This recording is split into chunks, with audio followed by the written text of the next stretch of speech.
Bonjour à tous pour le Zoom. Aujourd'hui, je suis aux côtés de Christine Boutin. Bonjour Madame le ministre. Bonjour. Vous êtes ancien ministre du Logement et de la Ville, ancien député. Vous êtes également présidente d'honneur de VIA, Parti chrétien-démocrate, que vous avez fondé il y a quelques années. Absolument. Vous avez publié de nombreux ouvrages, dont le dernier aux éditions Téqui, Lettre ouverte à qui veut s'engager en politique pour les Français et la France. C'est l'inverse. Pour les servir. Pour servir les Français. La France et les Français. C'est tout de suite sur la boutique de TVL. Vous pouvez dès à présent retrouver cet ouvrage. Alors Christine Boutin, on se retrouve aujourd'hui pour parler d'un sujet grave, bien sûr, puisque depuis quelques jours, à l'Assemblée nationale est discuté le fameux texte sur la loi de fin de vie. C'était une promesse d'Emmanuel Macron. Déjà en 2017, elle a été retardée. Il a refait cette promesse en 2022, comme quoi il y a des promesses qu'il souhaite visiblement tenir. Comment percevez-vous cette persévérance justement sur cette question de l'euthanasie qui revient en permanence dans le débat? Écoutez, une persévérance chez M. Macron, c'est exceptionnel. C'est en même temps, c'est tout et son contraire. Mais sur certains sujets, effectivement, il a l'air d'avoir une certaine forme de persévérance qui, pour moi, est un signe excessivement inquiétant. Parce que sa persévérance est pour moi toujours orientée vers le mal. Là, ce qui est proposé dans cette loi, et ça apparaît de plus en plus dans les discussions, il s'agit en fait de terminer la boucle du non-respect de la vie en France. Ça a commencé avec l'avortement. Moi, je n'étais pas encore élue à ce moment-là, c'était en 75, j'ai été élue en 86, depuis 10 ans plus tard. Et pendant 40 ans, j'ai pu suivre toute l'évolution de la France sur ce sujet de la vie, qui était mon combat à l'Assemblée nationale. Et aujourd'hui, on en arrive à terminer la boucle, c'est-à-dire le début de la vie et la fin. Mais au-delà de cet aspect morbide, cette espèce de passion que la France et que M. Macron semble avoir pour la mort, je pense que au-delà de tout ce qui est dit, nous arrivons vraiment à un terme. Pendant des années, on a dit on touche le fond, non, c'était pas là. On est en train véritablement de toucher le fond. Cette loi est une loi de rupture. C'est une rupture profonde pour la France. C'est un rejet de toute notre philosophie anthropologique qui a pour objectif de protéger le plus fragile. Et je pense qu'elle aussi, une chose qui m'a stupéfait, c'est de voir que cette loi, et pour ma part, c'est la première fois que je le vois en France, le mensonge est inscrit dans la loi. C'est-à-dire que le mensonge prend une valeur légale de loi pour tous, et qui va nous entraîner naturellement dans le tohu-bohu. On aura peut-être l'occasion d'en reparler. Et le quatrième point que je vois dans cette loi, c'est que la République est très mise en danger par sa devise qui n'a plus de sens aujourd'hui. Liberté, égalité, fraternité. Oui, peut-être qu'on aura l'occasion de développer. On va revenir sur tous ces points en voyant ensemble effectivement les tenants et les aboutissants de ce texte. Peut-être commençons par l'actualité, par ce qui est aujourd'hui en vigueur. C'est toujours la loi Claes-Leonetti. On se rappelle qu'on en a beaucoup parlé à l'occasion de l'affaire Vincent Lambert, comme on dit communément aujourd'hui. Est-ce que vous pouvez nous rappeler en l'état de quoi il s'agit exactement? Écoutez, en ce qui concerne la loi Leonetti-Claes, moi déjà, vous savez que j'ai déjà commencé ma vie politique sur les lois bioéthiques. J'étais vraiment très en retrait, enfin j'ai mis en évidence un certain nombre de choses en prévoyant du reste qui allait se passer, et tout s'est déroulé comme je l'avais prédit à l'époque. Et il est probable que ça ne soit pas terminé. Ah non, c'est pas terminé. Au vu des propos du professeur Touraine qui explique que c'est la stratégie du pied dans la porte, on peut s'attendre à beaucoup plus. Absolument, on y va, on est à l'euthanasie, c'est cette loi. Alors la loi Claes-Leonetti, c'était déjà un petit coup de pied dans la porte, même si on ne voulait pas de l'euthanasie, on allait jusqu'au bout du bout. Mais moi, personnellement, je n'étais pas favorable, je n'ai pas voté cette loi. J'ai beaucoup de respect pour Leonetti, qui a fait le maximum compte tenu de la pression sociale et politique de l'époque. Mais là, il n'y avait pas l'acte de tuer. Tandis que dans la loi d'aujourd'hui, c'est ça ce qui est absolument la grande fracture, c'est qu'il va être autorisé la transgression ultime qui existe depuis que l'humanité est là.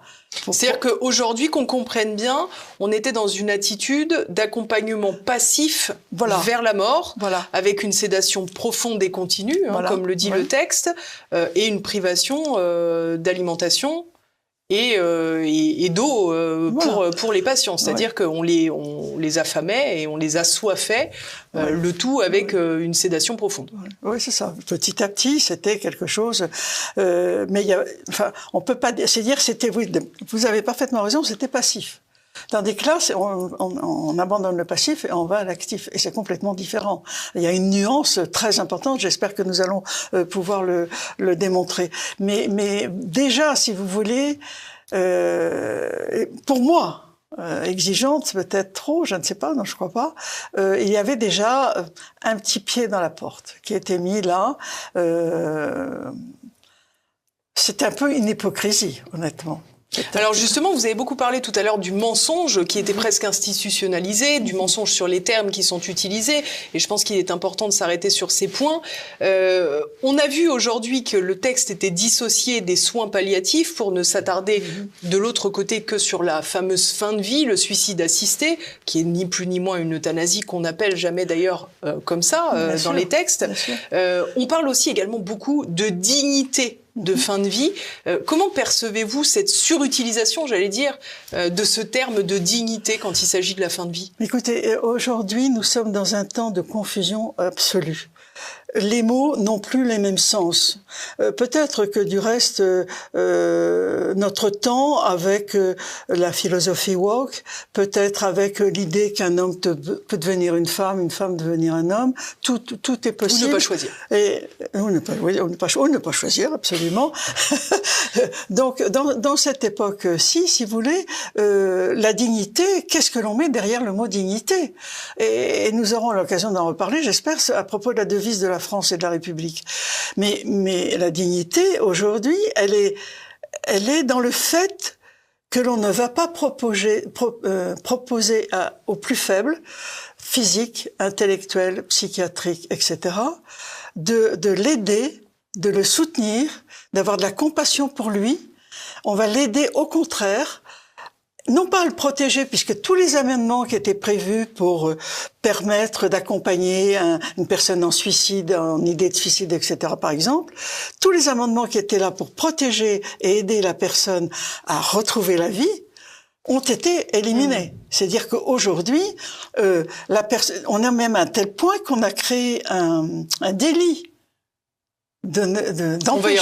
d'empêcher le suicide. Est-ce que vous vous rendez compte? On a créé, alors moi j'ai suivi tout ça sur l'avortement, on a créé tout le long de ces années, on a ouvert l'avortement à toutes les possibilités.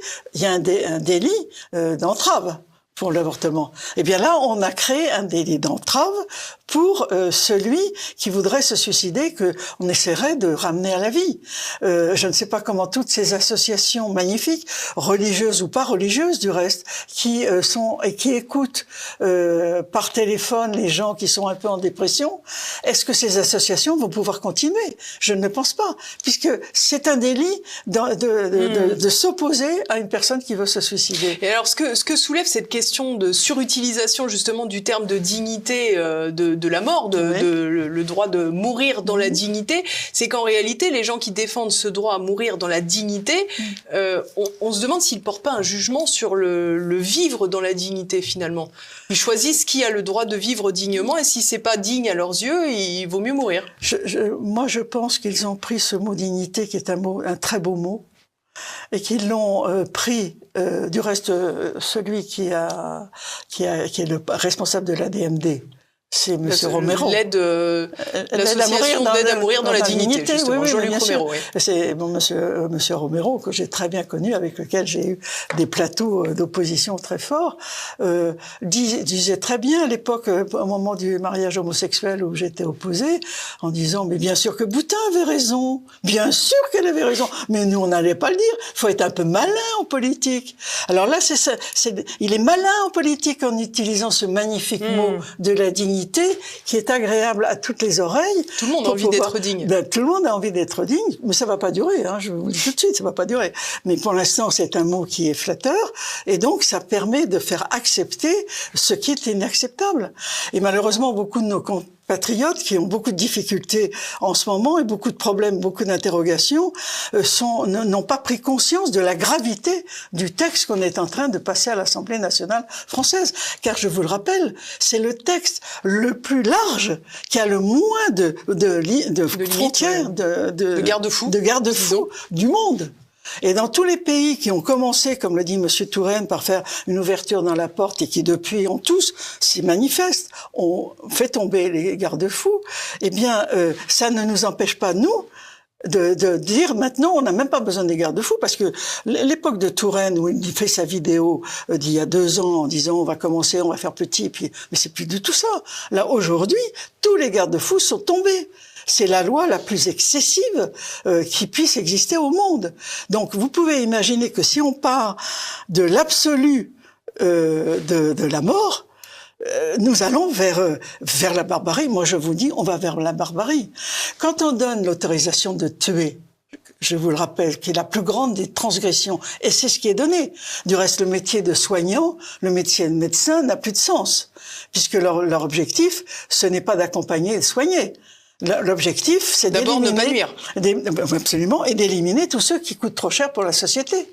C'est-à-dire les malades, les handicapés, les troubles, ceux qui ont des troubles psychologiques. Alors vous donnez du crédit, vous, justement, à ces gens qui nous disent que on veut l'euthanasie pour faire des économies? Ah ben bien sûr. Ah mais j'en suis absolument convaincu. J'en suis absolument convaincu. Oui, oui. Du reste, je pense que ça passera. Mais aujourd'hui, nous sommes dans une société qui n'a que pour guide que l'économie et l'argent. Le grand moteur aujourd'hui, c'est le fric. Hein. Mais sur le plan anthropologique, on constate quand même que de fil en aiguille, la mort n'a plus sa place dans notre société. Auparavant, nos anciens naissaient d'ailleurs chez eux et pouvaient même mourir chez eux. Leur famille venait les veiller pendant plusieurs jours. Aujourd'hui, globalement, les morts sont aseptisés, les proches sont souvent privés d'une présence. Oui, mais ça, c'est le résultat de mon époque, de ma génération. Bien sûr, mais est-ce que précisément cette réponse par la loi ne va pas dans le sens de ce qu'attend la population, c'est-à-dire ne plus rien voir, ne plus savoir ce qu'est la mort, sinon d'appuyer sur un bouton. Bien sûr, parce que nous avons construit, ma génération, et je le regrette profondément, même si j'ai toujours été en grande opposition avec ces tendances, cette génération a tout eu, c'est une génération gâtée, et qui n'a pas voulu voir la souffrance. La souffrance est quelque chose d'impossible. Le diable n'existe pas. On voit pas le mal, on cache le mal. Enfin, c'est la première génération qui risque de se faire appuyer sur le bouton. Oui, les pauvres, ils n'y sont pour rien. Enfin, je veux dire, enfin, si, ma génération un peu plus, puisque les vieux sont dans le coup aussi. Mais si vous voulez, on va être confronté au réel. Là, aujourd'hui, c'est encore une esquive par rapport au réel. On n'a pas voulu voir la mort pendant 40 ans. Maintenant, on nous la propose dans la loi. Certains, philosophiquement, estiment que c'est nécessaire.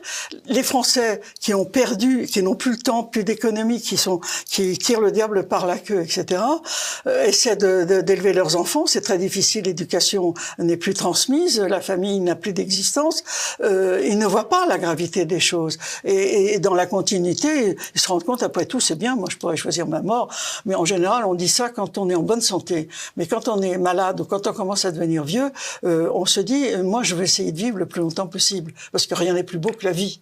On pourrait aussi considérer qu'il y a une portée sociale, familiale à la mort. Il y a la personne qui décède, mais toute sa famille qui est en deuil, qui l'accompagne, qui d'ailleurs se réunit, qui parfois le fait avec une certaine festivité, avec une façon de rendre hommage propre à chaque famille. Est-ce que c'est pas aussi la porte ouverte à faire entrer les institutions, la loi, la législation, encore une fois, un peu plus au cœur de nos vies et de nos nos choses les plus profondes? Oui, moi je peux pas nier cela, et je pense que c'est toujours une erreur. Hein, c'est une erreur. Mais avant, quand il y avait ces réunions familiales où moi j'étais une génération où mes enfants, je ne vais pas leur montrer la mort de leur grand-père ou de leur grand-mère. Hein. C'était l'environnement, moi je l'ai fait, mais fallait pas montrer cela. Mais aujourd'hui, effectivement, c'est l'État, c'est le pouvoir qui se traduit en institution et en loi, qui s'installe dans la vie de chacun. Quand on veut mettre un enfant à l'école à 2 ans, on le retire de sa famille. Vous voyez bien, c'est toujours la même chose. C'est une question de pouvoir et de possession. Dans cette affaire-là, les Français ne se rendent pas encore compte, mais le débat, il y a encore une quinzaine de mois avant qu'on soit au vote vraiment final, et je pense qu'on a le temps de se réveiller et de prendre conscience de la gravité des choses. Donc je suis pleine d'espérance pour ma part. Si je peux me permettre, je fais une parenthèse, mais c'est très intéressant ce point justement d'intrusion de l'État dans nos vies, parce que finalement, les défenseurs de l'euthanasie aujourd'hui expliquent qu'il s'agit d'une liberté. En réalité, on est dans un asservissement supérieur de la part des institutions. Mais naturellement, c'est un totalitarisme qui s'installe petit à petit, mais bien sûr. Et là, mais c'est épouvantable, c'est épouvantable. Le droit, on se donne le droit de tuer. Et on n'a pas le droit de l'empêcher. Non, mais non, on n'a pas le droit de l'empêcher. Alors, vous l'expliquiez tout à l'heure, justement, ce fameux délit d'entrave, il est puni d'1 an d'emprisonnement, 15 000 € d'amende, est considéré comme délit d'entrave, tout fait d'empêcher ou de tenter d'empêcher, de pratiquer ou de s'informer sur l'aide à mourir par tout moyen, dans un but dissuasif. Donc, c'est très clair, il s'agit de ne pas parler de l'euthanasie si c'est pas pour en dire du bien, quoi. Bien sûr, bien sûr. Il ne faut que favoriser le droit de tuer. Or, vraiment, à partir du moment où on donne le droit de tuer à l'autre, on rentre dans une société barbare. C'est une évidence. Du reste, les exemples qui sont actuellement dans les pays étrangers le montrent bien. Quand en Belgique, on euthanasie un enfant de 10 ans, 12 ans, sans aucun, parce qu'il a un petit malaise psychologique, je veux dire, vous voyez bien. Mais ça correspond aussi à une idéologie qui, à mon avis, qui est fausse, qui est de dire, et ça fait longtemps, que la planète est surpeuplée, donc il y a trop de monde. Donc il faut éliminer ceux qui ne servent à rien. Parce que moi, pendant tout mon combat... C'est ça, la dignité, globalement, c'est ce qu'on sert au capital. Mais c'est ça, mais exactement. mais c'est exactement ça. C'est exactement ça. Et la personne... C'est paradoxal parce que les personnes âgées dans les EHPAD, il y a pas mal de capitalisme autour. Oui, mais bon, alors en ce moment, ils ont un peu moins la cote. On commence à les critiquer pas mal, les EHPAD. Mais aussi, là, si vous voulez, l'évolution de la société a fait que la famille n'ont plus les possibilités, parce qu'ils ont des salaires insuffisants, de pouvoir garder chez eux leurs personnes âgées. Et puis parce qu'ils doivent travailler, évidemment. Parce qu'ils doivent travailler. Et donc, la personne âgée, elle est mise de côté. Mais à la limite, la personne âgée, moi je suis une personne âgée, je veux dire, je peux comprendre, on a une belle vie, bon, très bien. Mais quand vous voyez que les handicapés, vous vous rendez compte? Moi, je voudrais souligner que vos téléspectateurs regardent cette vidéo qui est partout, ils l'ont peut-être vue, de Louis Bouffard, qui est atteint de cette maladie du chêne, qui petit à petit diminue, a pris ses jambes, est en train de prendre ses bras. Il a 20 ans, 25 ans peut-être, ce garçon, et qui dit, mais la vie est belle. Et tant qu'il y a de la vie, il y a de la vie. On n'a pas le droit d'intervenir. Vous comprenez? Donc, voilà, et c'est une pression qui est faite sur tous les malades, sur tous les handicapés qui vont finir par se poser, et les vieux aussi. Mais moi, à quoi je sers? Est-ce que je dois rester? Est-ce qu'au contraire, je ne dois pas me faire euthanasier? Vous voyez, c'est une pression dont on va tous être responsables. Et la vie, pour elle, la vie en elle-même n'a d'intérêt que si elle correspond à quelque chose. Et pendant toutes mes 40 ans de vie politique, j'ai toujours mis en garde sur le fait de ne pas considérer la personne humaine comme une variable d'ajustement. Et nous n'avons pas arrêté de faire de la personne humaine une variable d'ajustement sur le plan économique, social, etc. Alors, ce qui est amusant, si je puis dire, puisque je suis cynique, c'est que on a vu que le délit d'entrave serait puni. En revanche, l'incitation à l'euthanasie... Ah, pas du tout. Ne sera pas puni. Non, mais bien sûr. Il y a eu un amendement, il a été rejeté. Oui, il a été rejeté, mais bien sûr. Donc, oui, mais tout ça va dans le même sens. Mais c'est pour ça, je voudrais quand même vous parler du mensonge. Dans un amendement, franchement, je voudrais de dire... Daniel Simonet, j'imagine que vous alliez parler de celui-ci. Bien sûr. Alors, quand je l'ai découvert, c'est un amendement qui a été voté en commission et qui vient d'être voté à l'Assemblée nationale, enfin qui va être voté à l'Assemblée nationale. Je dis à vos téléspectateurs, je le dis lentement, est réputée décédée de mort naturelle la personne dont la mort résulte d'une aide à mourir. Ça veut donc bien dire qu'il y a une personne extérieure, une aide extérieure, qui a provoqué la mort. Donc elle n'est pas naturelle. Donc c'est un comme mensonge. si, quand bien même ce serait pas une aide extérieure, mais même un suicide, on mettrait pas que c'est une mort naturelle. Mais bien sûr. Donc là, on est en train de fausser le sens des mots et d'installer le mensonge dans la loi. À ma connaissance, c'est la première fois en France qu'on le fait. Donc, alors, je ne dis pas que le mensonge n'existe pas, parce que malheureusement, il est très répandu dans nos relations sociales, malheureusement. Mais nous sommes un pays de droit écrit.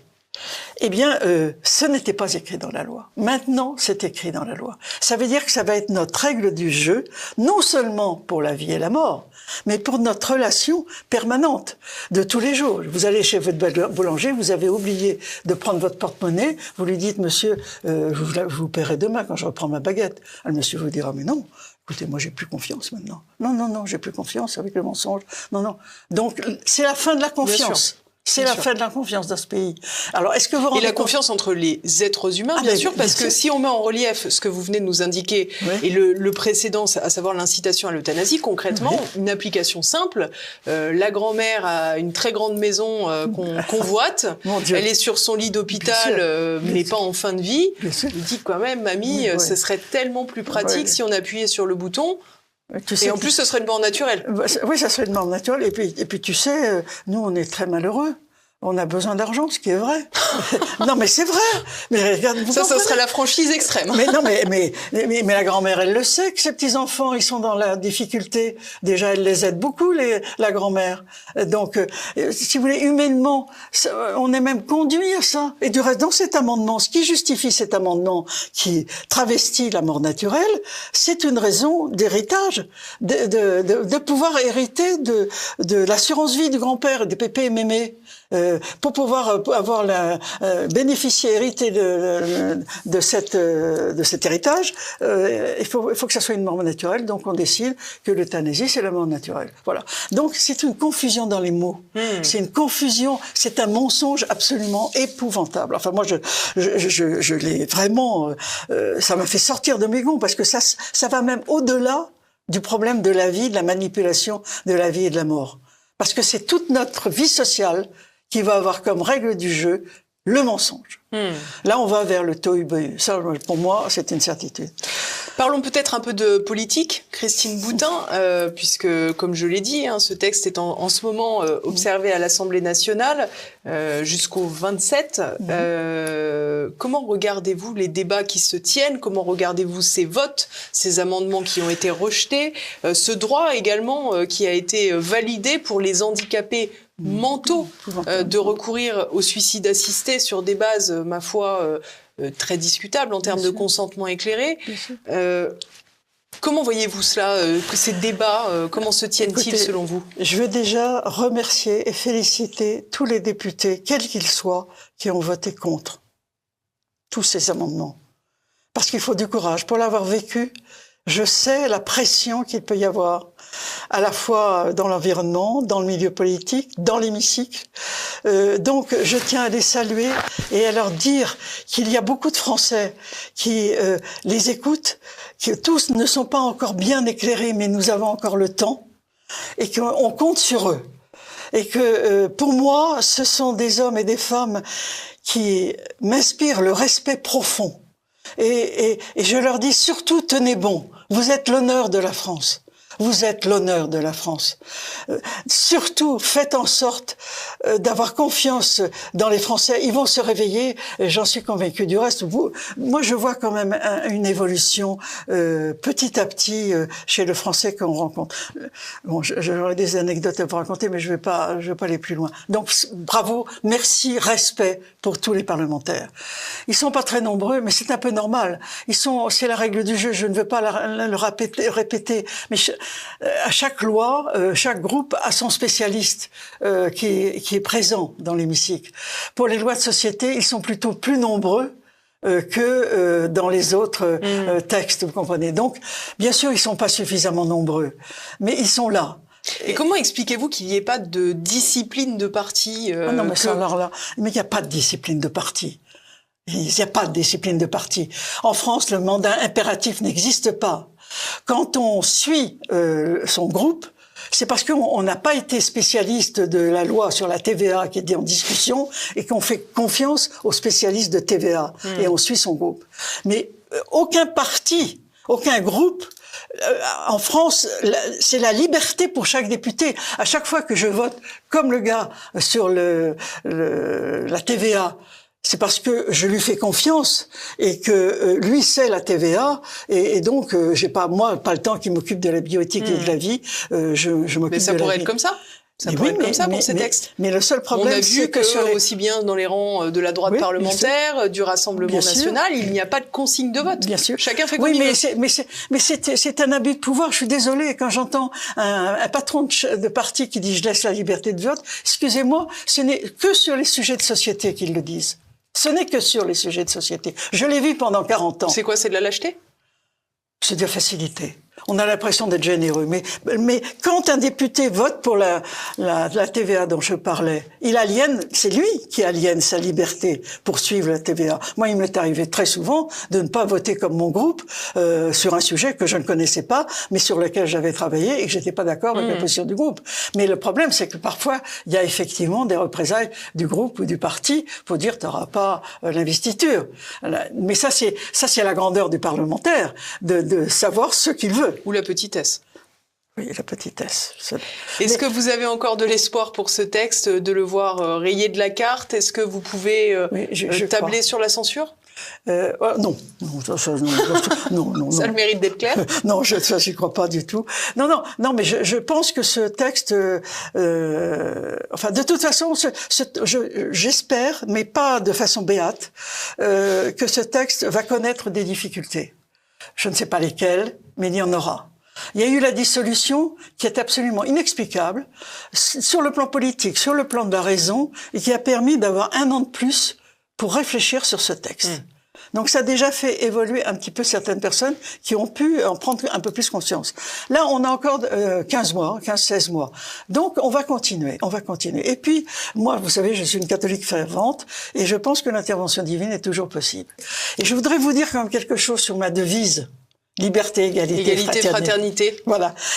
Parce que cette loi, non seulement elle est en train de tuer tout le monde, tous ceux qui ne comptent pour du beurre, mais en plus elle va tuer la République. Et je ne comprends pas que les républicains laïcards soutiennent cette loi. Parce qu'il n'y a plus de fraternité dans cette loi. On a vu tous les fragiles. Ça dépend laquelle. Ah bah laquelle humainement, il n'y a plus de fraternité, puisque on va tuer les gens qui sont les plus fragiles et qui servent à rien. Il n'y a plus de solidarité, il n'y a plus de compassion, il n'y a plus ça.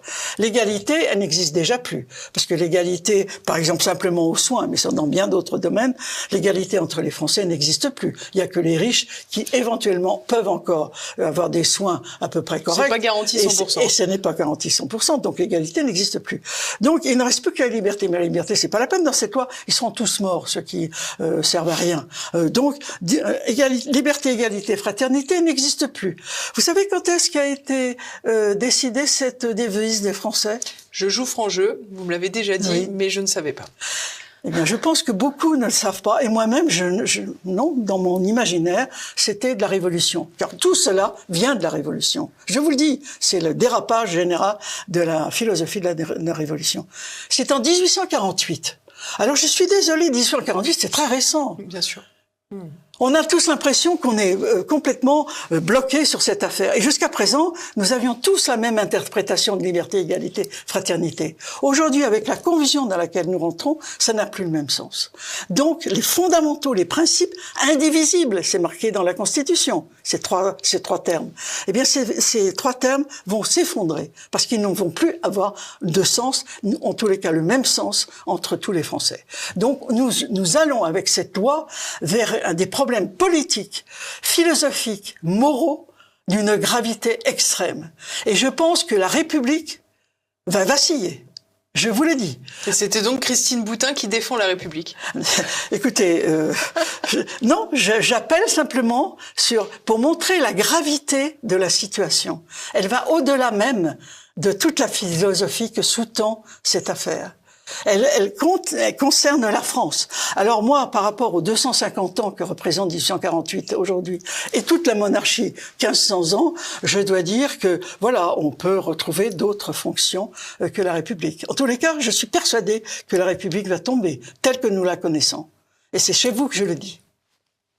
Eh bien, c'est chez nous qu'on l'aura entendu. Merci beaucoup, Christine Boutin. Je rappelle, chers téléspectateurs, si vous voulez faire l'acquisition de ce livre, il est sur la boutique de TVL, Lettre ouverte à qui veut s'engager en politique pour servir la France et les Français. C'est aux éditions Teki. Si cette émission vous a plu, n'oubliez pas de la commenter, de la relayer, bien sûr. Et puis, le petit pouce en l'air, ça améliore le référencement. Merci à tous.